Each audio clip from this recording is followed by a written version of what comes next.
Assalamualaikum warahmatullahi wabarakatuh. Pada kesempatan kali ini, kami akan mempresentasikan hasil dari perkembangan proyek kami yang berjudul implementasi metode text rank untuk automatic text summarization pada artikel berita berbahasa Indonesia. Sebelumnya yang saya hormati Ibu dosen, yakni Ibu Rizkiana Dewi Intan Puspitasari MKOM dan Ibu Ike Bertrianingsi MSI.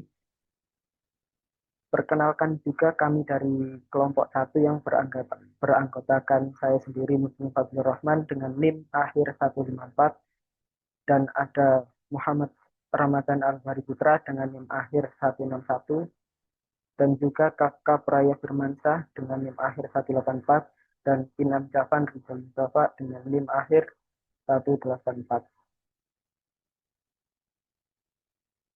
Langsung saja ke bagian latar belakang. Di pesatnya pertumbuhan berita digital ini membuat para pembaca berita itu membutuhkan cara yang lebih cepat untuk memahami informasi. Automatic text summarization ini menjadi solusi yang praktis, terutama dengan pendekatan ekstraktif yang sederhana dan efisien. TextRank, metode ekstraktif berbasis graph, ini telah terbukti efektif merangkum teks berbahasa Indonesia karena tidak memerlukan data penelitian dan ringan secara komputasi. Vectoring juga dipilih dalam penelitian ini untuk menghasilkan ringkasan berita yang ringkas, relevan, dan mudah dipahami.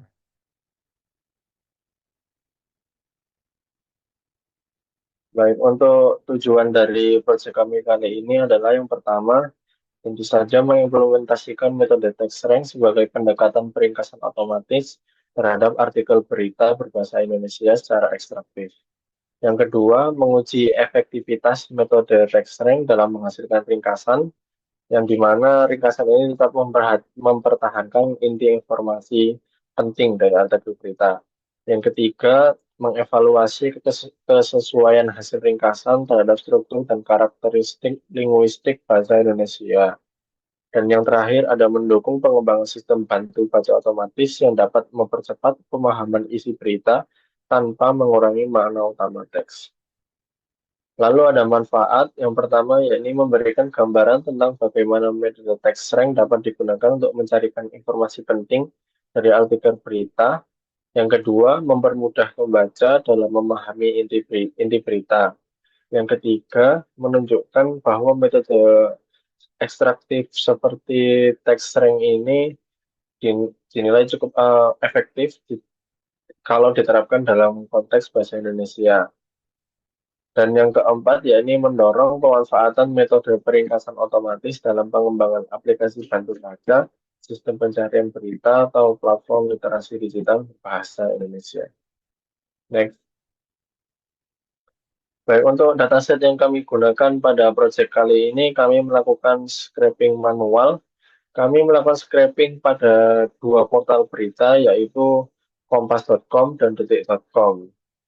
Nah, proses scraping ini kami mengakses langsung halaman artikel berita melalui browser, lalu mengambil elemen penting seperti link URL. Dalam kasus kami menggunakan link RSS-nya agar lebih mudah di scraping, dan tentu saja isi utama artikelnya atau beritanya.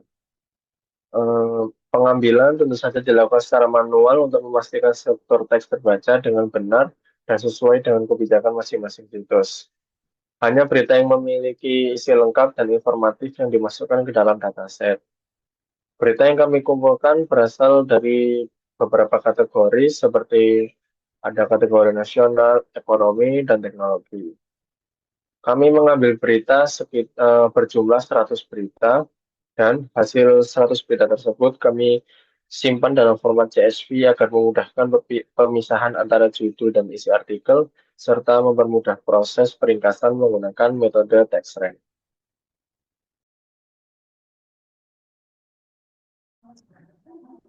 Lanjut untuk ke tahap teknis, yaitu preprocessing.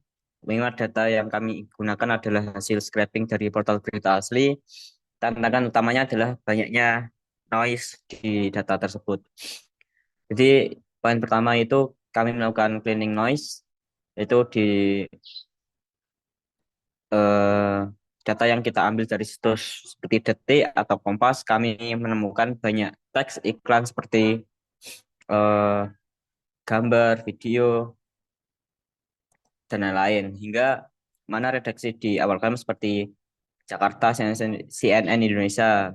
Kan jika tidak dibersihkan, algoritma akan menganggap iklan ini kan sebagai kalimat penting. Oleh karena itu kami menggunakan regular expansion atau regex untuk menghapus pola-pola sampah tersebut agar tersisa konten berita murninya. Di poin kedua, cleaningnya itu ada sentence tokenization dan scaffolding.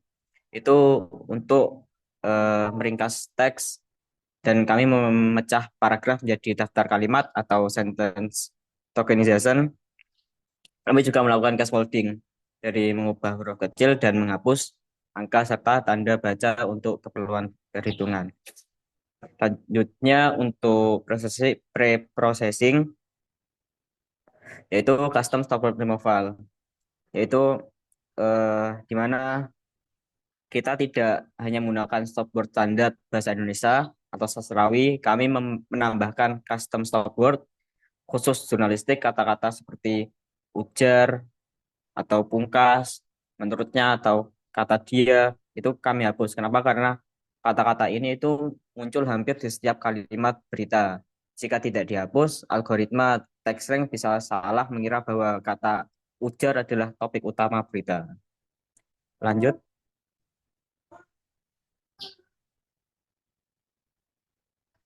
untuk slide ke-7, feature engineering, eh, kan setelah teks bersih, komputer tentu belum bisa memahami maknanya.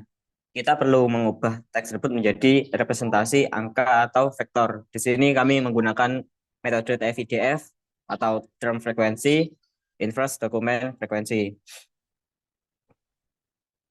Kenapa kami milih TF-IDF? Itu kan prinsipnya sederhana. Kami ingin cari kata yang spesifik di belakang kalimat tersebut. Jika sebuah kata itu muncul terlalu sering di semua kalimat, misal kata berita, hurufnya itu akan diturunkan. Tapi jika sebuah kata muncul sering di kalimat, kan tentu saja, misalnya gini, eh, konstitusi atau banjir, bobotnya kan akan tinggi. Ini sangat cocok untuk membedakan mana kalimat inti dan mana kalimat pelengkap. Jadi hasil akhirnya nanti output dari tahap feature engineering itu sebuah matriks angka yang mempresentasikan bobot setiap kata dalam kalimat. Matriks inilah yang nantinya akan digunakan untuk menghitung constant similarity atau kemiripan antar kalimat dalam algoritma TextRank yang akan dijelaskan oleh rekan saya selanjutnya.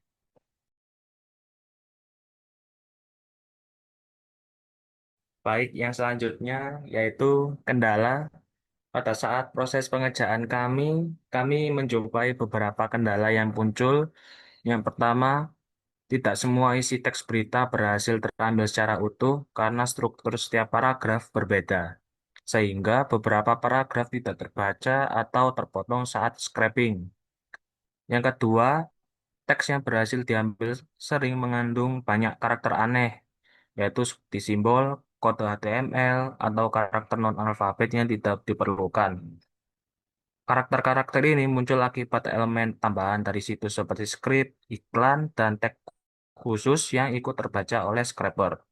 Kondisi ini membuat proses pembersihan teks menjadi lebih kompleks dan membutuhkan penyesuaian ekstra pada fungsi pre-processing. Baik, sekian dari kami. Apabila ada salah kata, mohon maaf. Sekian dari kami. Wassalamualaikum warahmatullahi wabarakatuh.